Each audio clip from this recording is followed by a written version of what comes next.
The question most analysis starts with is whether a laser weapon costs less per shot than a missile costs per target.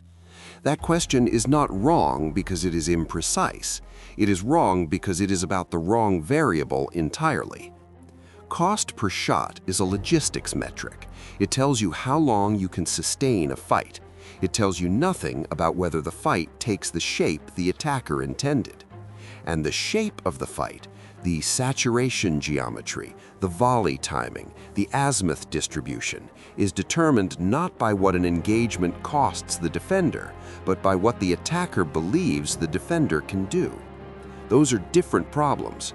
The first is a budget problem. The second is an architecture problem. Laser weapons are not a budget solution. They are an answer to a structural problem in how layered air defense fails. Understanding what that problem actually is changes what you think laser weapons are for.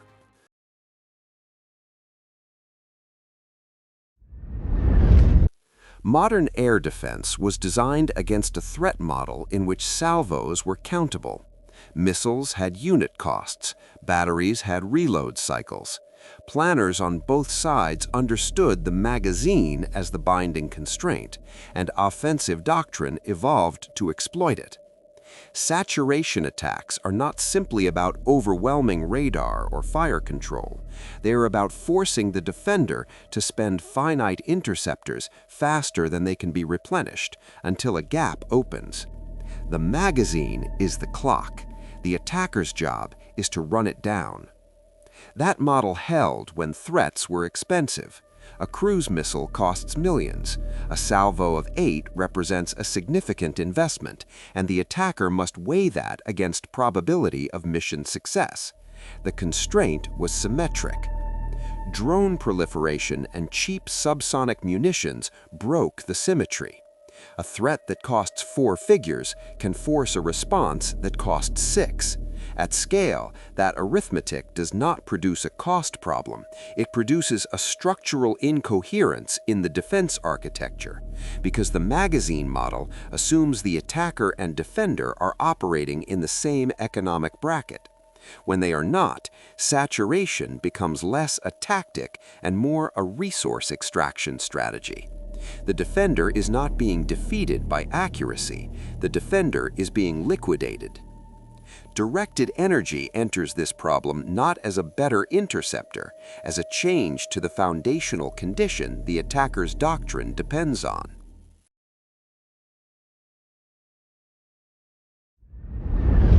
The conventional kill chain runs detect, track, classify, engage, assess. Each step consumes time, and each engagement consumes a round.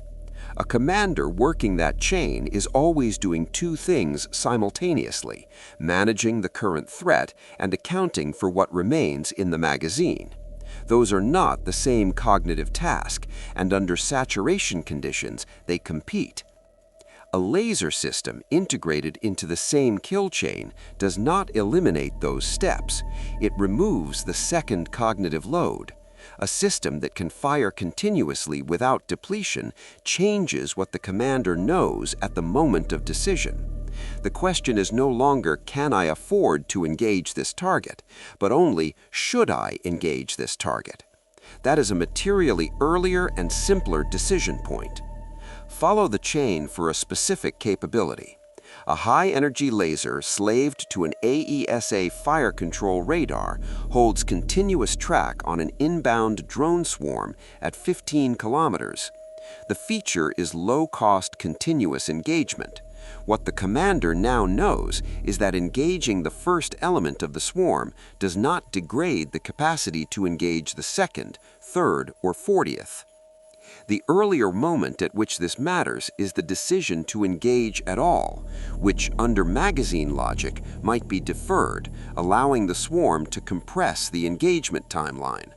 What decision becomes possible is preemptive attrition of the swarm at range before it achieves the azimuth distribution that turns a linear engagement into a simultaneous multi-bearing problem. That is not a cost saving, that is a timeline intervention. The countermeasure architecture responds accordingly. If the defender can engage indefinitely, saturation logic requires larger and larger salvos to maintain the probability of a successful penetration. Larger salvos cost more.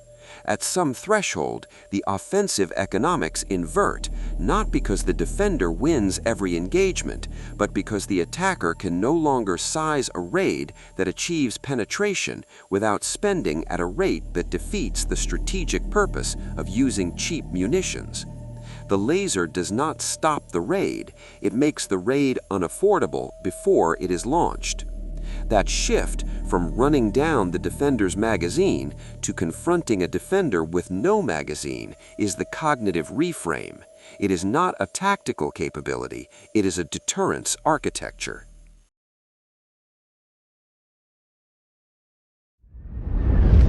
A laser system is not a terminal defense platform.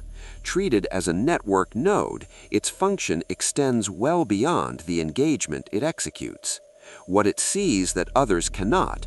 At close range and with fire control grade track quality, a high-energy laser engagement generates high-resolution phenomenology on target response, burn time to effect, beam dwell at kill, anomalous survivability. That is not engagement data, that is material characterization data generated in real time under operational conditions. No prior sensor in the kill web produces this at this fidelity. Where that data goes? Back into the threat library, immediately available to the broader IADS. A track that enters as a generic subsonic air-breathing contact can exit the engagement as a characterized threat with known defeat parameters. The next engagement decision is better informed. Across a fleet or a region, the accumulation of that data changes not just what the fire control system knows, but what the targeting process assumes. What action becomes possible? Classification at engagement rather than prior to engagement. This compresses the identify before engage timeline at exactly the point where saturation attacks rely on classification delays to achieve penetration. And then, why is this node a first-order suppression target? Not because it is the most lethal element in the architecture, because suppressing its continuous engagement capability restores the magazine constraint to the defender. Denying the laser forces the commander back onto missile expenditure logic, which reactivates the saturation clock. The shooters, the long-range interceptor batteries, are not targeted first because they are harder to kill. They are not targeted first because their magazine is already finite. The laser node is targeted first because it is the element that makes the magazine finite condition irrelevant. Suppressing it recovers the attacker's strategic premise.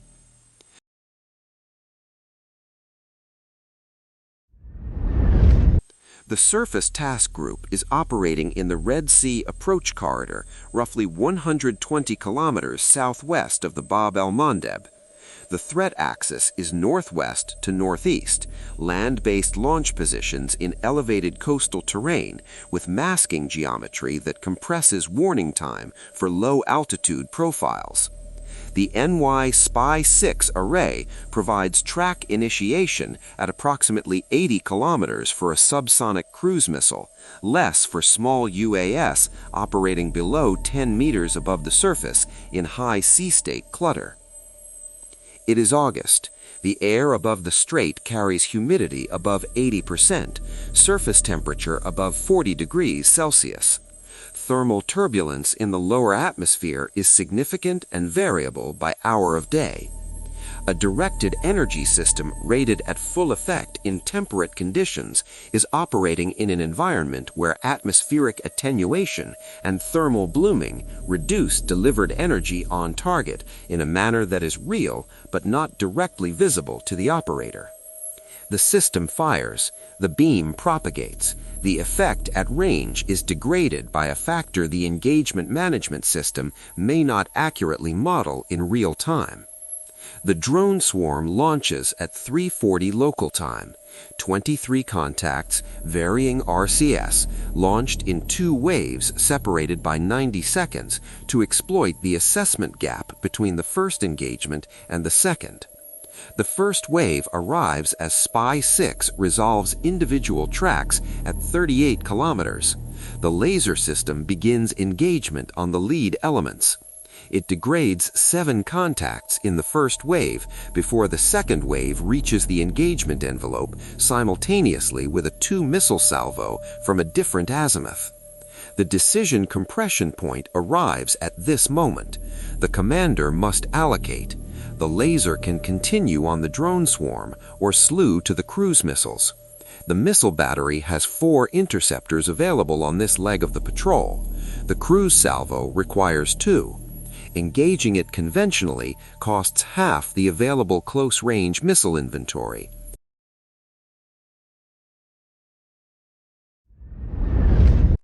The question was whether laser weapons can replace missiles. That question dissolves when you examine what the competition is actually structured around. The architectural contest is not between interceptor types. It is between 2 models of how a defender's capacity degrades under sustained pressure. One model degrades linearly with expenditure. The other degrades with atmospheric and power conditions that are independent of the threat rate. These are not equivalent failure modes, and they do not produce equivalent doctrinal responses from the attacker. The attacker who faces a magazine-limited defense plans for exhaustion. The attacker who faces a directed energy integrated defense plans for environmental windows and power denial. Those are different campaigns requiring different resources and different timelines. The technology is not the variable. The assumption embedded in offensive planning is the variable. When that assumption changes, the campaign changes. The magazine was always the clock. Now the atmosphere is the clock. What you do with that depends on where you are standing. Subscribe for ongoing operational analysis and future system reviews.